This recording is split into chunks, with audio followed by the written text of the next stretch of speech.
Cette décoration permet d'appliquer 2 lignes parallèles autour du trou de passe-partout.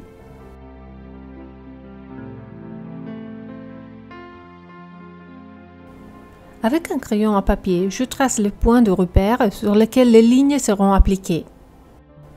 Je trace les points à l'aide de petits trous de l'équerre pour passe-partout. Si vous ne connaissez pas encore cette petite équerre, vous pouvez regarder la vidéo qui lui est dédiée et qui s'appelle « Petite équerre pour passe-partout ». Si vous préférez, à la place de points, vous pouvez tracer les lignes d'intersection des angles. Les signes tracés au crayon à papier marquent la partie externe de la décoration.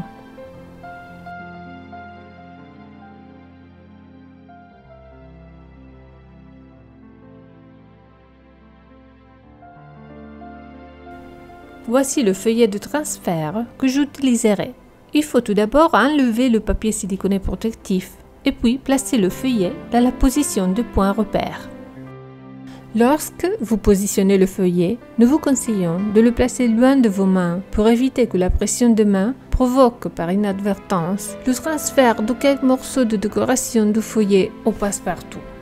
Après avoir trouvé la bonne position, j'insère la carte siliconée sur le côté droit pour éviter que la décoration soit appliquée en dehors de repère.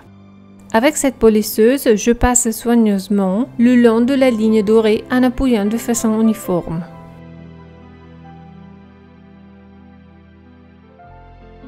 Puis, je soulève délicatement le feuillet au four et à mesure que je déplace la polisseuse. Pendant cette opération, je vérifie que la ligne dorée se soit transférée complètement sur le passe-partout. De la même façon, j'applique la deuxième ligne décorative.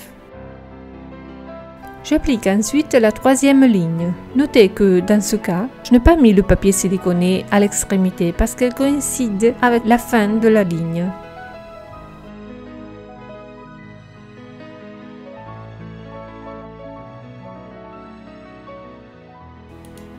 Comme vous voyez par erreur, j'ai transféré un morceau de décoration en plus. Le morceau s'élimine facilement avec du scotch.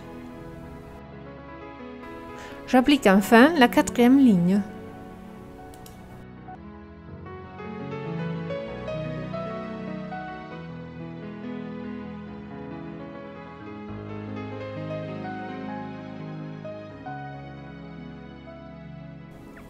Je vois qu'il y a 2 imperfections à corriger.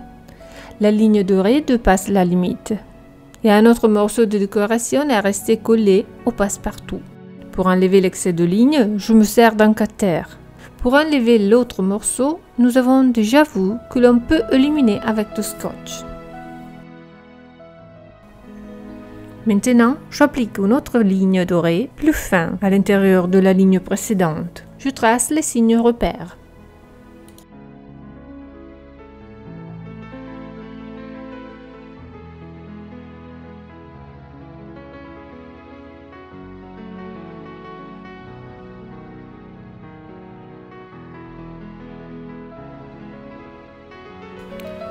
Ce feuillet qui contient les lignes dorées très minces a une particularité.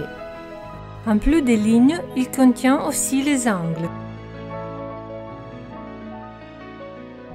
Avec la polisseuse, je transfère le premier angle sur les signes que j'avais tracés au crayon à papier. Puis, je continue avec les autres angles.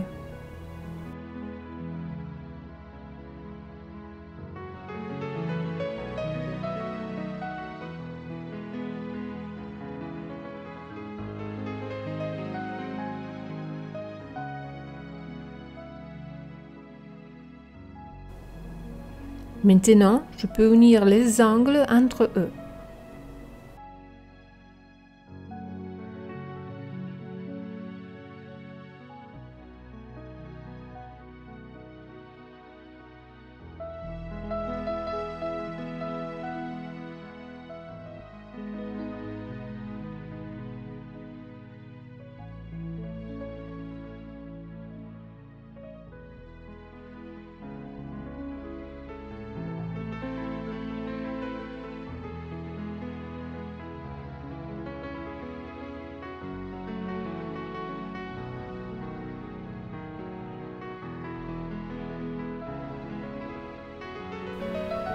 Je continue avec les autres côtés du passe-partout.